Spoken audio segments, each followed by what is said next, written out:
Hey, Truth Seekers, welcome back. I'm so excited to have you here. Today's going to be a little different than things we usually do. Less than 10 years ago, I kind of started on my own personal political odyssey. And one of the first books that I read was about a gentleman who was born to communist parents living here in the beautiful state of California, becoming basically a communist agitator, activist, if you will.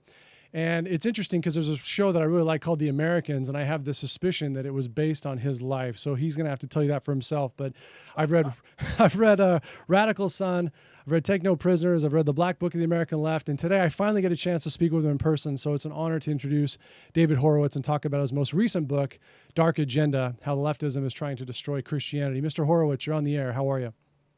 I'm pretty good. Better than the country. Go ahead.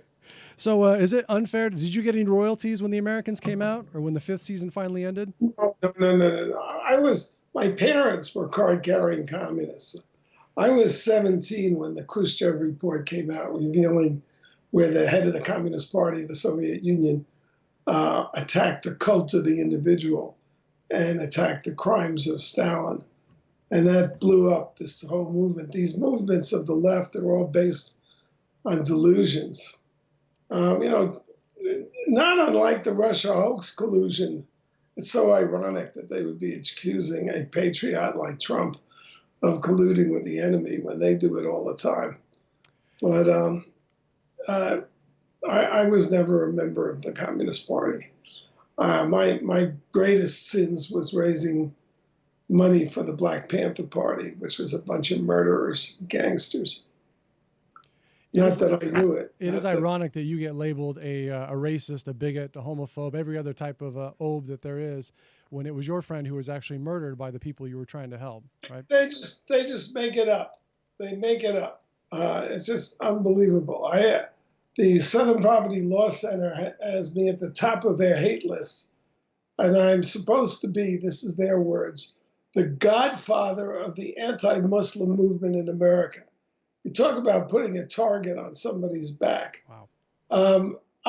You can look in my books. I mean, I actually have written about this. If you go up to my website at frontpagemagazine.com, you can find articles I wrote recently in which I quote myself that, I've given speeches. It's in books I've written. What do I feel about Muslims? Well, there's 1.5 billion Muslims. The majority of them are law-abiding. I've said this. They're law-abiding people. It's just like here. It's like Christians and Jews. There are good ones and bad ones in all religions. But probably the majority of Muslims are just scrambling to put bread on the table for their kids and keep them out of trouble. However, all of the surveys and the ones like conducted by Al Jazeera show that between 20 and 40% of Muslims support the terrorists. Well, 10% of Muslims is 150 million. 20% is 300 million. So that's the minimum of Muslim pro-terrorists. And we have a whole caucus of them in the U.S. Congress now, headed by Ilhan Omar and Rashida Tlaib, with their, fangirl Cortez behind them. But here I make the clearest statement possible, and I'm not anti-Muslim. I think Islam has huge problems. After all, in the name of Islam, terrorists have killed 34,700, it's worse than that. They've conducted 34,772 fatal terrorist attacks since 9/11. You can find this out on a website called thereligionofpeace.org. The Prophet himself said, kill the Jews.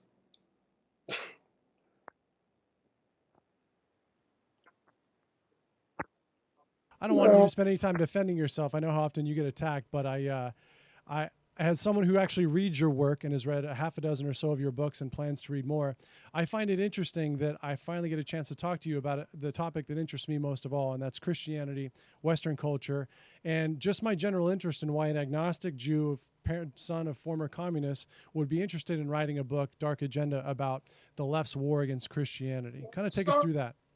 We'll start with that. When I saw how destructive the left was and what liars they are. When they said they were anti-war and loved the Vietnamese people, they forced America to withdraw from Vietnam. And when the communists proceeded to slaughter 2.5 million innocent Indo-Chinese peasants in Southeast Asia, there was not one protest. So it was always an anti-American movement. Anyway, I saw how, and then I raised a lot of money for the Black Panther Party, bought a church, turned it into a learning center, and they murdered the woman that I had do the books, and the whole left defended the murderers. And I knew quite a few people in the Panthers, so over the years I discovered they murdered over a dozen people. When I saw how destructive and evil the movement I was part of was, and let's not forget Obama was part of this movement too, he's never renounced it. I rethought America. I said, I've got to look at this system that we set out to destroy. And one of the things I saw was America has all these rights and procedures.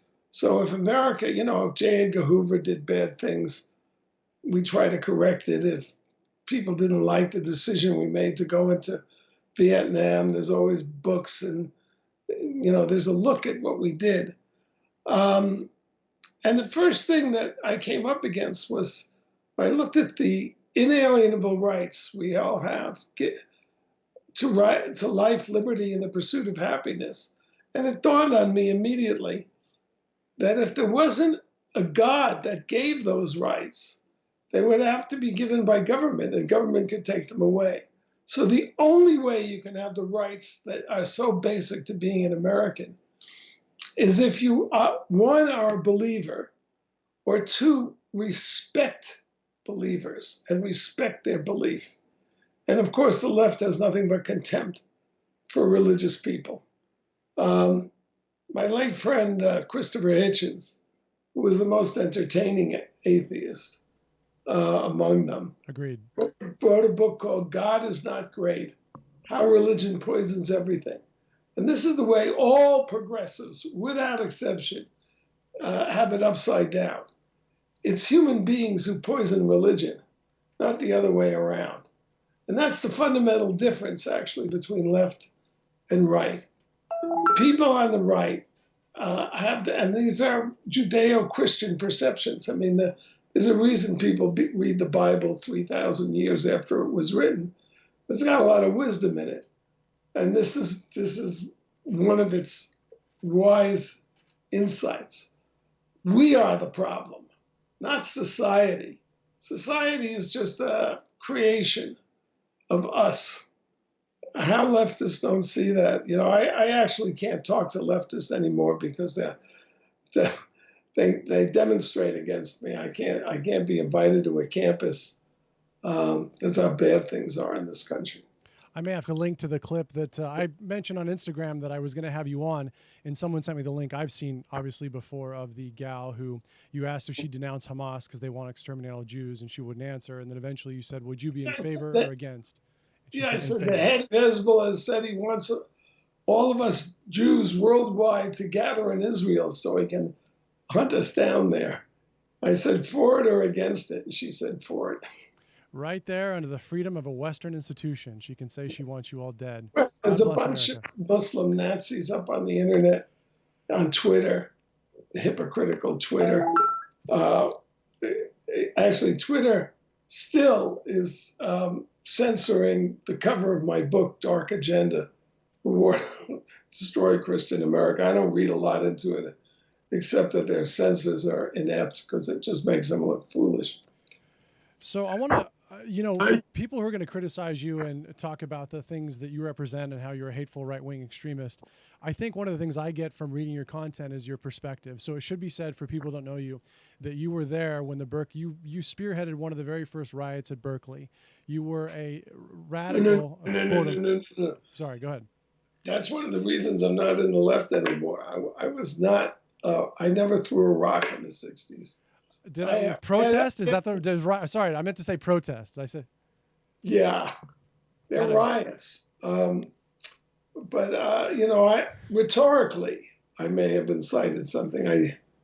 I did write an editorial once saying that the students who burned the Bank of America in Santa Barbara did more for the environment than all the environmentalists put together, something like silly like that. I I think when regret I that. think when I think That's of my book. protest today, the word riot just comes to mind after what's been going on for the last 4 or 5 years. But the point is, you were in the mix of it in So, 1960s. you You were making things happen. know, So when you talk about in your first chapter, Religion Must Die, you go back to the Jacobins and you talk about the Russian Marxists and the things that they did and the ideas and goals that they had, and you compare those to progressives today. Let's start with that. Let's talk about church burning and executions and laws against criticizing atheism.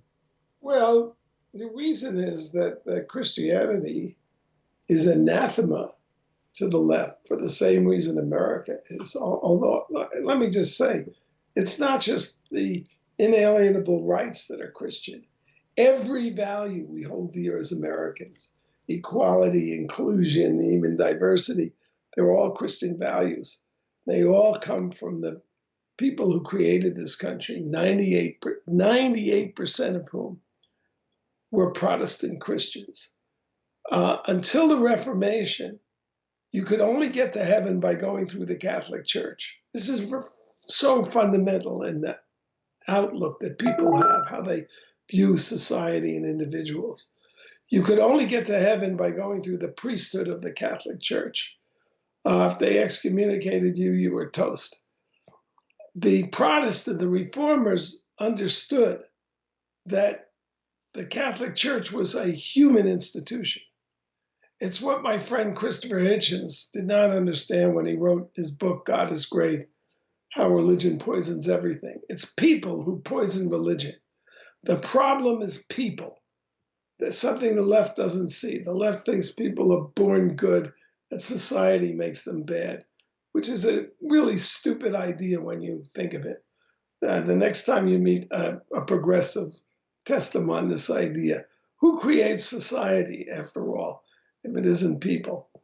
Um, anyway, every value, as I say, comes out of this Reformation, and the most central one is this: in place of the idea that there's a priesthood that's been anointed by God to pass you to heaven or not, the Protestants believed in what they called the priesthood of all believers.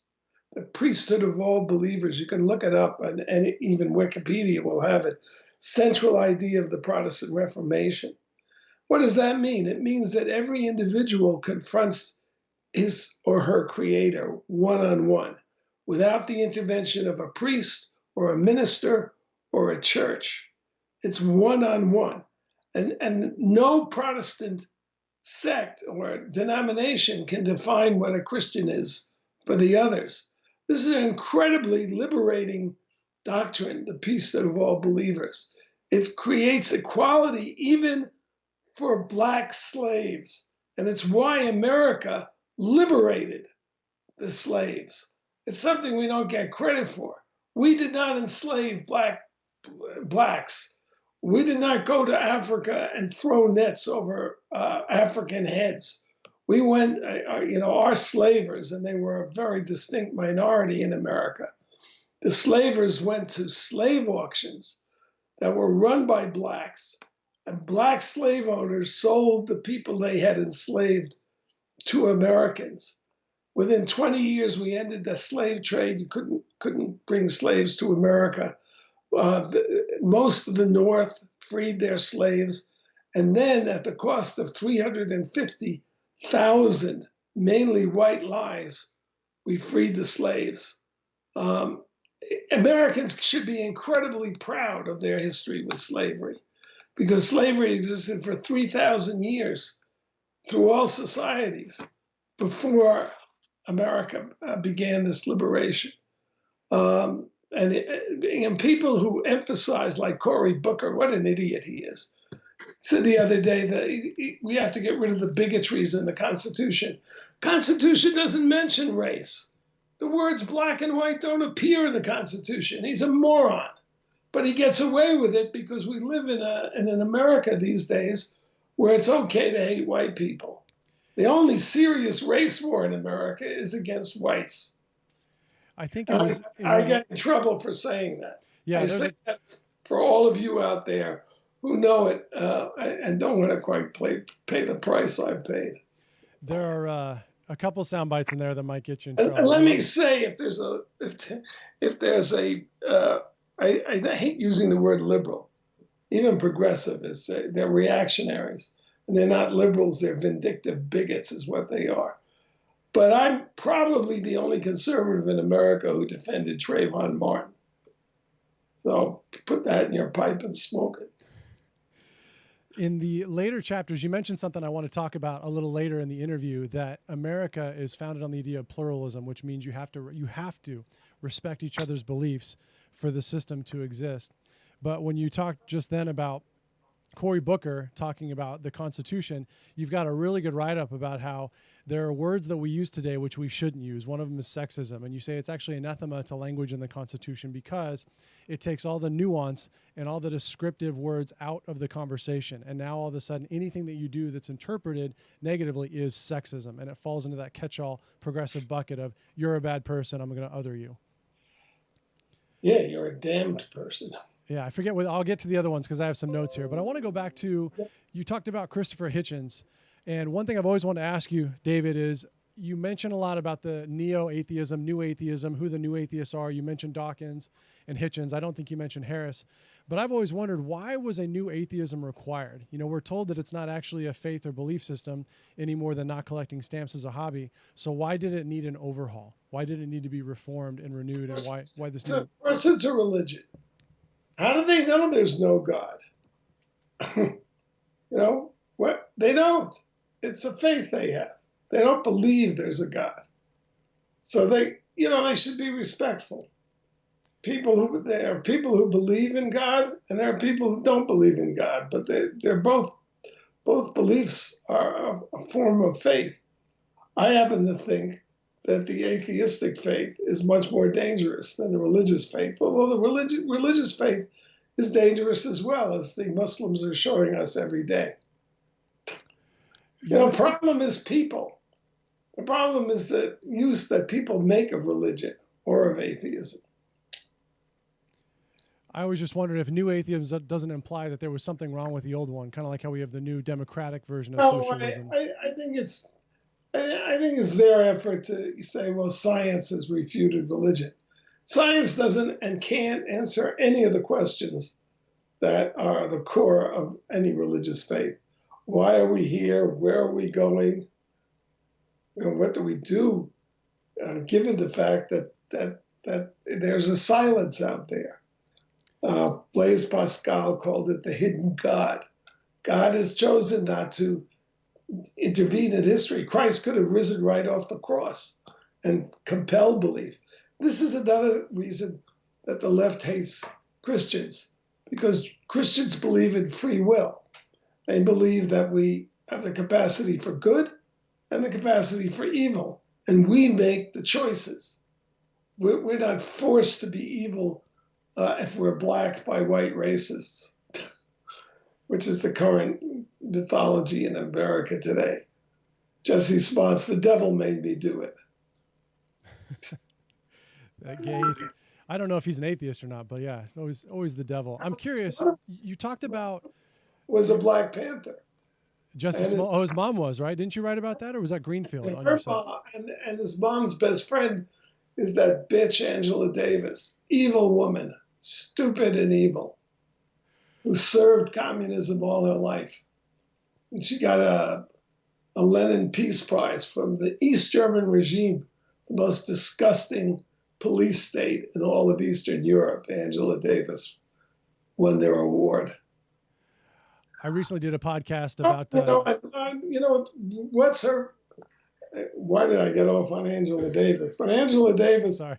Her mission is to end the prison industrial complex. Every person of color in prison, of course not the white people, is a political prisoner. Okay, so let's let all of the black prisoners out. Who do you think they're going to go now and rape and murder and maim? Black people. She's a menace. The left is the black people's worst enemy. I did an interview about Jim Jones where I didn't realize this till I read the book Cold City, that they actually had tapes and they were playing her speeches at the compound, the Kool-Aid compound. I can't remember the name of now. When the Jim Jones people came to my door, I said, "Oh my God, it's a white Huey Newton." I saved Daniel Ellsberg's life because he was going to go to that week to meet with Jim Jones. He would have been murdered. And I told him I wouldn't touch those people with a 10-foot pole. And you were there. One of the few times I was listened to. Yeah, and for people who don't know Huey Newton, he was the one who gave Jim the idea of the radical suicide as salvation, which is what they later did. But for people who don't know, you wrote a book called Radicals. It's probably one of my favorite books that you did. It talks a lot about your relationship with Christopher Hitchens. So Thank you. That's worth coming on this program just to hear, because I think it's a really good book. Oh, it's fantastic. I've written too much, so they tend to get drowned. I'm just here to remind you about what you've done in the past that I've been able to scoop up. So obviously some really good chapters about Cornell and the other radicals, but Christopher Hitchens, it kind of the tone. West we're talking about. Yeah. Talking about airheads. That guy. What a buffoon. I'll link to that. There are leftists who have some intelligence. Not too many, but some. But he doesn't. But the way you speak about your friendship with Christopher Hitchens and the way that it evolved, I think even atheists who probably a little bit hate you can kind of feel the relationship and fondness you had for each other. So when you open this book and the part of the story where the tone changes to that friendship and you reflect back on it, it's very interesting because you spend some time talking about the wisdom of Pascal and the things he did in life and the sacrifices he made to live a Christ-like life. You mentioned Galileo, Isaac Newton, and then you ask Christopher Hitchens what he thinks about Pascal, and what does he say? The wager in particular. Pascal is a fraud, he said.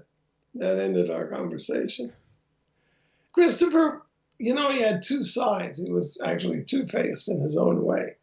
And if you read his autobiography, Hitch 22, I mean, he's perfectly frank about it. So he could be quite charming. And he actually could take religious people somewhat seriously in private. But he had this public persona, which was very destructive to him. And so he pursued this war against God to the end. Too bad. He should have spent the time with his family. Yeah, that's. I won't go say into it. Just say it. He was. I'm a fan. I'm not an atheist. I mean, I don't like a lot of what he did, but he was a brilliant mind. It's very funny. Yep. God is not great. It just, it's just wrongly directed. He doesn't understand that basic truth that it's human beings that poison religion, not the other way around. So of course there's a lot of, religious frauds, because there are a lot of people frauds. Yeah, he's always been a reminder for me that when God gives you that much talent, don't waste it. It's unfortunate. It was short-term planning on his part. Yeah. But so as you go through the book, there's a couple things I definitely want to touch on because I learned a lot from reading it. And as we talked, I want to talk about Madeleine Murray and what a pillar of moral greatness she was. And that was a surprise to me, actually. Was it? That's I had known the name. I had no idea she was a crackpot, as crazy as she was. Well, don't give up the punchline yet, because when I went to read about some of the Supreme Court cases you mentioned, maybe being a little younger, I'm borderline millennial. There's so much in your books that I just think, man, I should know that at my age, but I don't. And then you start putting the pieces together. This crazy woman goes to a school and yells at the principal, and he says, hey, if you got a problem with it, sue the school board. And she ends up in the Supreme Court, and our religious freedom forever changed. And the preface to that is right before she began the campaign, and the decision that she won,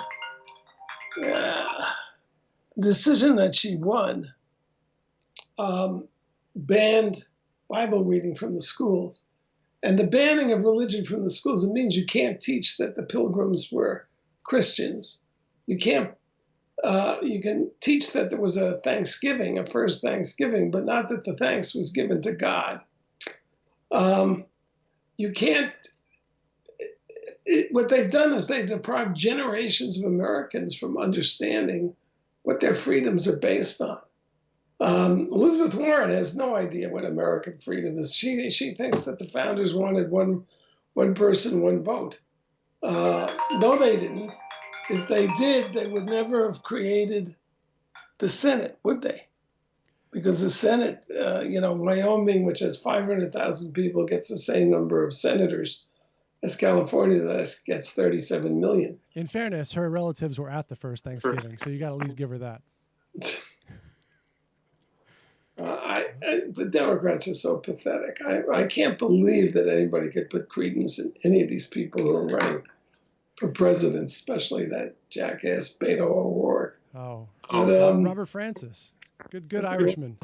They're all like that. Fine gent. We're getting distracted here. Yeah. So they drove. So you can't learn in the public schools what your freedoms are based on. And they're based on a certain view of human nature. The founders distrusted us, the people. It's such a brilliant system. They put sovereignty in the hands of the people because the monarchs, it was too easy to abuse power if you were a monarch. So they created this system where the people are sovereign, but then they tied the hands of the people the senators weren't even elected to begin with. They created a system of checks and balances because of people's flaws. It's very, very brilliant of them. And the Democrats are just going to tear up everything. They could care less about the past and about how we got here. They all think they're so smart. They've laid the axe to the Electoral College. They've talked about abolishing the Senate.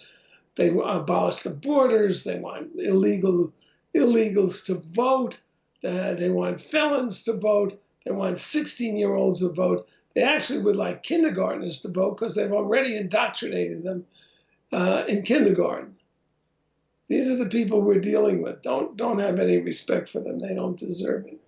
So I'm going to throw a couple things at you here, and you can kind of pick the one you want to run with. I've got, I went through this list. I should post it on while we're streaming here. Religious liberty cases in the Supreme Court, and they're few and far between until about 1961, and then all of a sudden it's just bam, bam, bam, bam, bam. Well, because they discovered the Supreme Court was their secret weapon.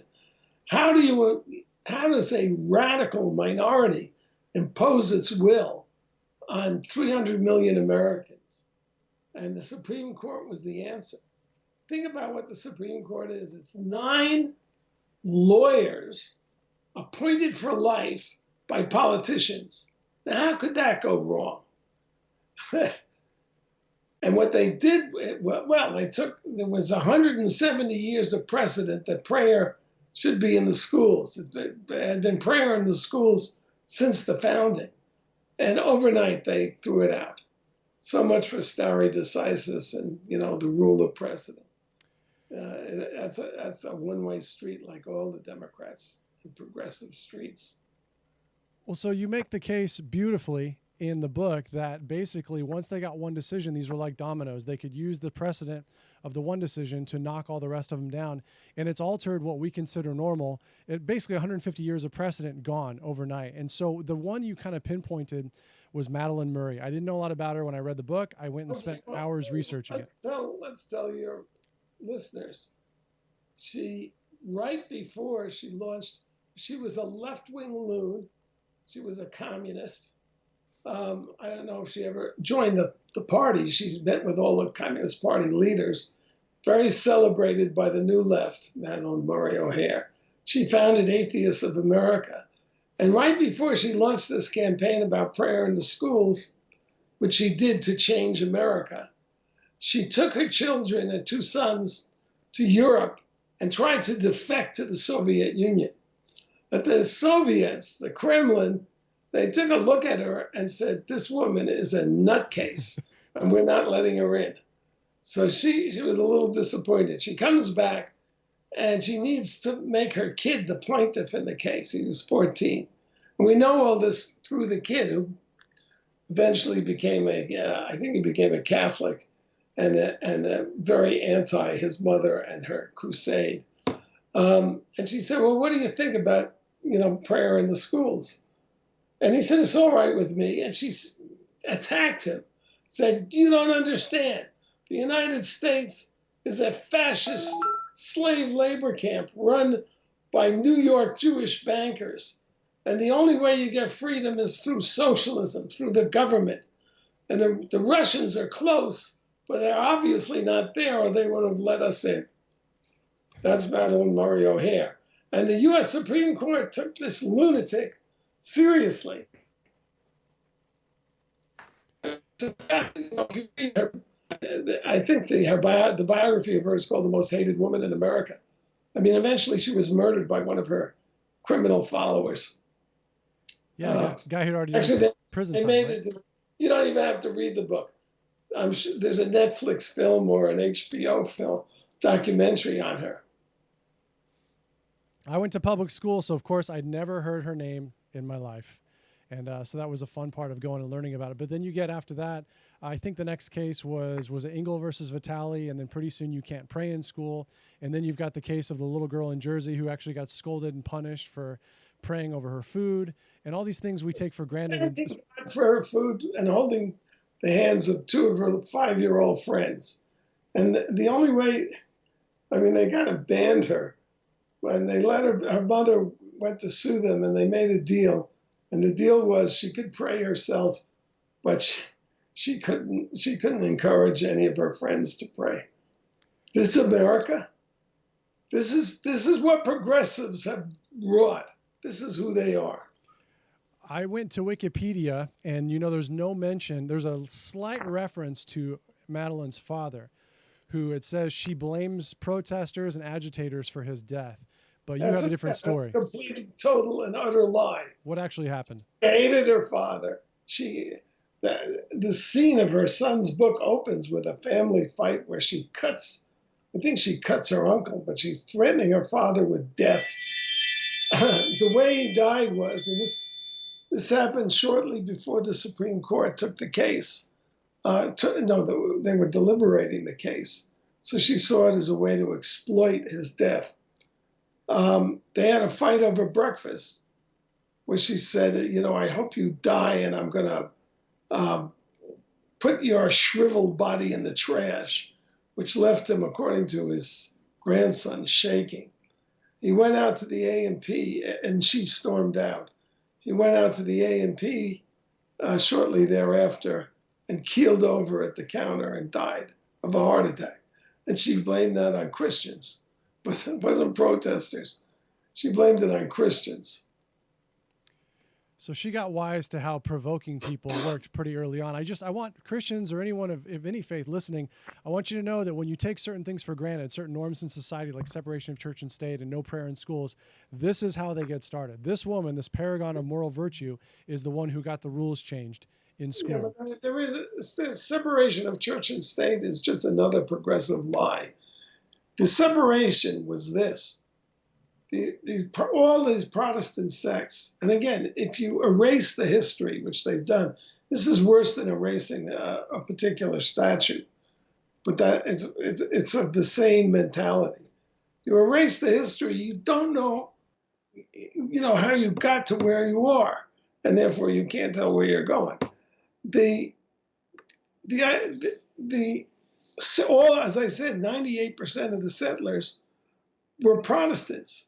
And they were members of different Protestant denominations that were fleeing established churches. You remember how England was a Catholic country, until Henry VIII got tired of executing his wives because they didn't give him heirs. Right. So he changed the religion of England overnight and established Anglicanism as the Protestant religion of England. But then he used the Anglicans, then they had the power of the state on their side. They used it to persecute other Protestants. And of course, Mary Queen of Scots got executed by Elizabeth. So when the Protestants founded this country, they wanted to avoid that. And so the First Amendment says that Congress shall make no law establishing a religion. A prayer in a school does not establish a religion. It doesn't put the power of the state behind it. But that's what the Supreme Court decided. And the second half of that religious freedom clause is it cannot abridge the free exercise of religion. But of course, that's all that progressives do. When gays go into the Master Peace Baker's shop in Colorado and demand that he make a cake and put on it a tribute to Satan, they're just vigilante bigots, persecuting this Christian and trying to get him in trouble because the framework of our society is so left now. It is interesting reading the book, and you talk about the Establishment Clause and the Free Exercise Clause. For someone who didn't go to law school, just seeing how much of the behaviors and societal norms have been affected by a lack of understanding of that, like the separation of church and state, because I hear that every time I go on YouTube and pick a fight with someone. And I want to move to another example you gave. I deal with it in my book. It was in a letter from Jefferson. That's where it comes from, a wall of separation between church and state. But I forget, there's all tributes to God right in that letter and into the, principles of religious freedom he created for the state of Virginia. Jefferson actually didn't believe in the divinity of Jesus Christ, but he certainly believed in a creator and in a religion. I mentioned earlier, you make this case, you jump from Supreme Court to Supreme Court. You talk about Margaret Sanger, which it bothers me that we even have to explain what was on her mind and what she was trying to accomplish. She wanted people to be bred like animals so we could get rid of defectives like blacks. That's why she wanted contraception to control and abortion. And that's why she founded Planned Parenthood. She was a racist. She was a communist, like all of them. And she thought that contraceptives could change the world. These are delusional people, but they are they're our dominant culture today. They have created the culture that we inhabit. Anyway, go ahead. I think you said in the book that the problem with the delusional ideas that are the root of every progressive idea is that they create barbaric movements as a result of their world-changing implications. They just don't understand that the people they profess to help are the ones who will suffer the most. If you believe that you can end poverty, inequality, prejudice, war, as they do, if you believe, and global warming, if you believe that, what crime would you not commit or support? And what lie would you not tell to achieve it? That's why they're evil, and why you have to, it's been my mission, because conservatives and religious people are too civilized, too nice, too willing to give people the benefit of the doubt, to warn you that these are very, very dangerous people. Barack Obama has the blood of 200,000 Christians on his hands, whom he did nothing to save when he could have. The United States is a very, very powerful country. Trump showed that you can eliminate ISIS in like a year.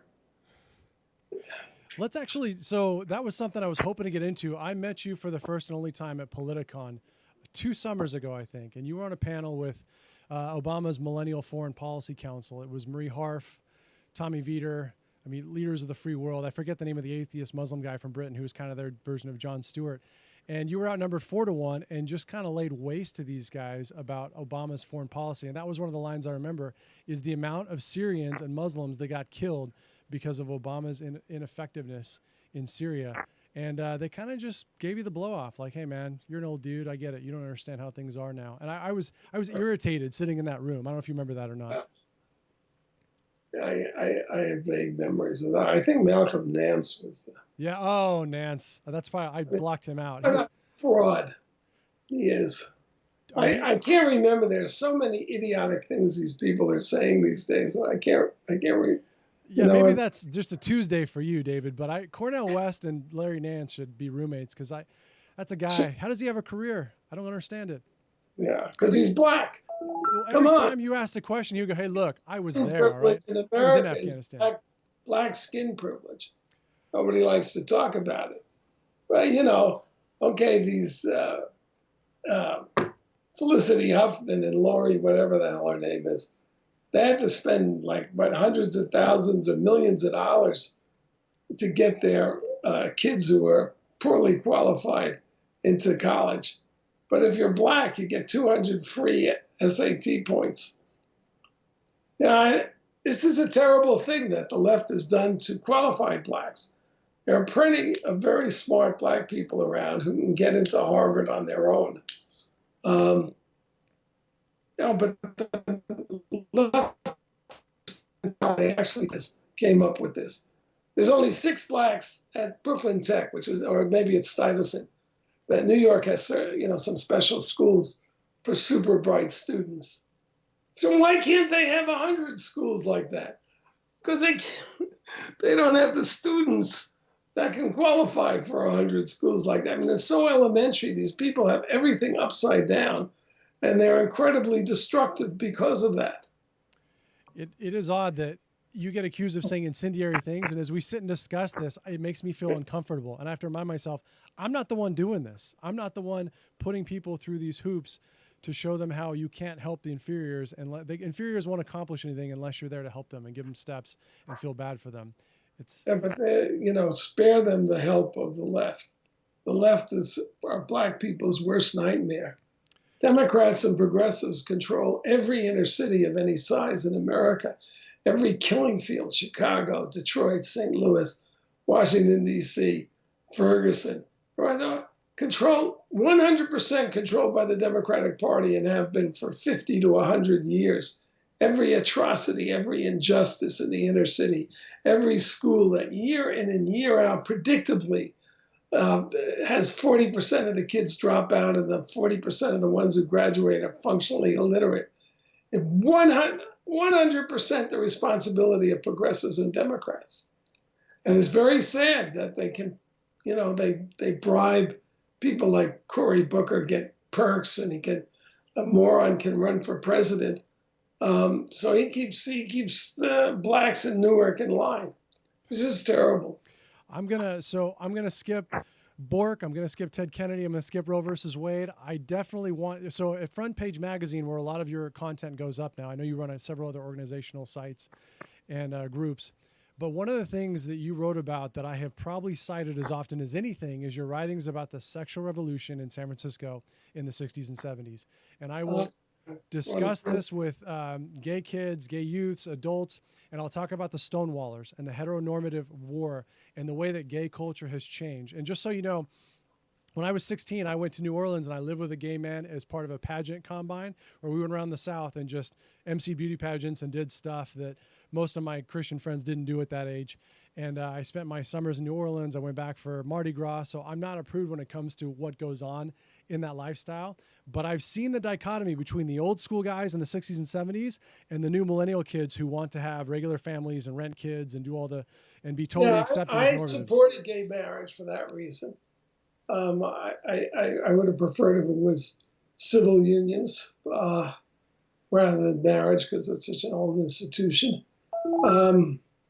But I supported it because you want stable relationships. And I do have a chapter of what happens. It's this leftist arrogance. They think, the serpent in the garden says to Adam and Eve, if you eat of that tree with the knowledge of good and evil, you shall be as God. And every leftist has a delusion that they're somehow like gods and they can recreate the world. And that's the most dangerous idea that human beings have ever come up with. There are more corpses over that idea, more devastated continents and devastated lives. And the gay community was seized by this idea in the early 80s. And the gay leadership, I do a whole chapter on this because I wrote one of the first articles on AIDS. They destroyed the public health system. Yeah, it's chapter 9, A Radical Epidemic. Great chapter. They said it was homophobic. And they just suppressed the science, the medical knowledge around it of how AIDS was transmitted, which was through passive anal sex. Of course, it's the sharing of needles. It's hard to get over how leftists, they want to supply needles now and all in the major cities that they control. Every urban area that the left controls is a disaster zone. It's a needle exchange, in Seattle, where you can't go outside Yeah. without stepping on one. Yeah, there's a typhus epidemic in LA. I mean, it's just this is what Democrats do. So you essentially make the case that city officials had information that would have saved tens of thousands, if not more, gay lives. But the stigma. Leftists are responsible for the deaths of 300,000 to 500,000 young gay men because they denied them the knowledge. They actually got the United States government under coup to do $100 million public health campaign. It was an education campaign. And the slogan was, AIDS is an equal opportunity virus. No, it isn't. No, it isn't. It affects gay people because it's transmitted through passive anal sex. Anyway, I shouldn't be doing this in 2 minutes here, but I did the chapter. I did it. There are some of the people who were responsible for gay liberation, like Gabriel Rotello, have written books, gay people, about what was done. They created a third world environment in America's big cities, and just killed each other. In terms of the disease, it was right? very, very, very tragic. But anyway. So I'm going to encourage everyone listening, everyone who sees this, whether today or in the future, it's Dark Agenda, the war to destroy Christian America. David Horowitz is someone I've been following for a long time. It is an honor to have you, sir. And I just want to spend a couple minutes reflecting before I send you out on, you've been doing this a long time. You've written a lot of books, a lot of articles, raised a lot of money. What's changed for you? What's your perspective now versus 30 years ago as you kind of reflect back on your life's work? Funny you should ask that. I've written a book, which will be out in May, which is the second half of my autobiography, as it were, which answers that question. I swear I had no idea. That wasn't a teaser. I can't do it in 10 minutes or 5 minutes. Look, I'm an optimist, but I think that's sort of inborn.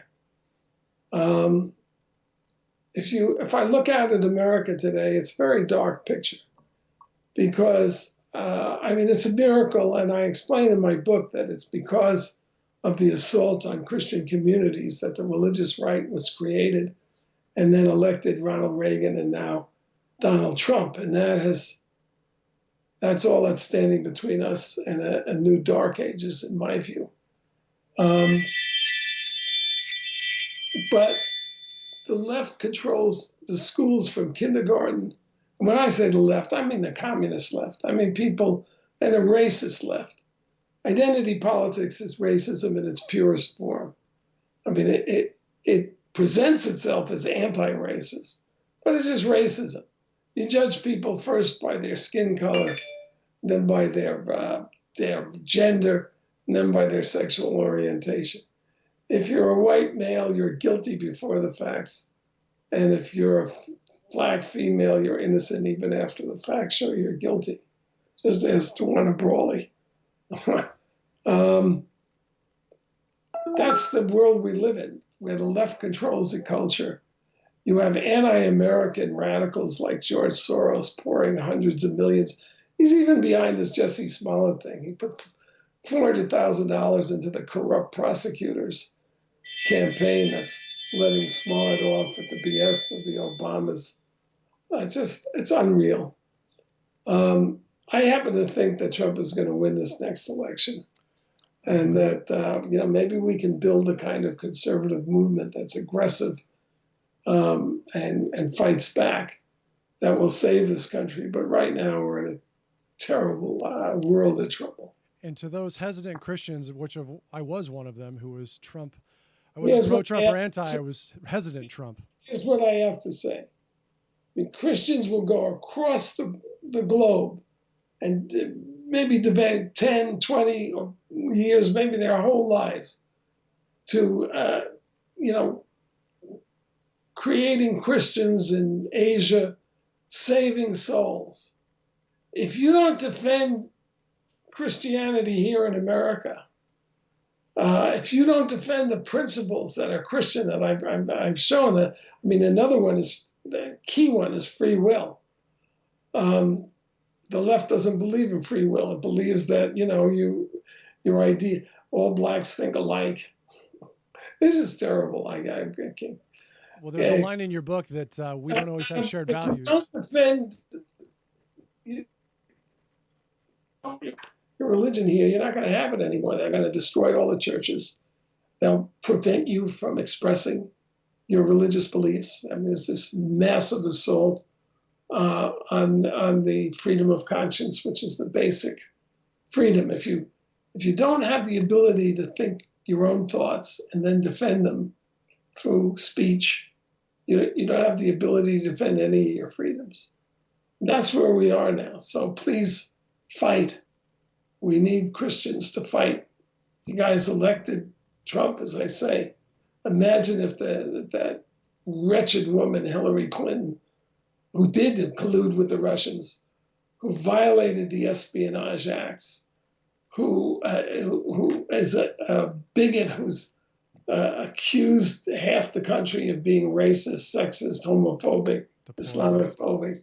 I mean, I could go on. Got those heroes in Benghazi killed. She would have been president. I need to say no more. Anyway, it's been a great pleasure talking to you and your audience. It's been Can an do honor. this again. So everyone listening, David Horowitz, Dark Agenda, go pick up at least one of his books. He's talking about a Christian crusade. I can tell you. Pick up this book. It's not going to be reviewed in the liberal press. It's vital for this war. I wanted to give you another plug. The Radical Sun is what got me interested in telling these stories and getting more active. I So want to sell this book. So go buy this one and then buy some more after you finish reading it. That's right. Pleasure, Mr. Horowitz. Everyone, please share this, and we appreciate your generosity and your time. Thank you. Thank you.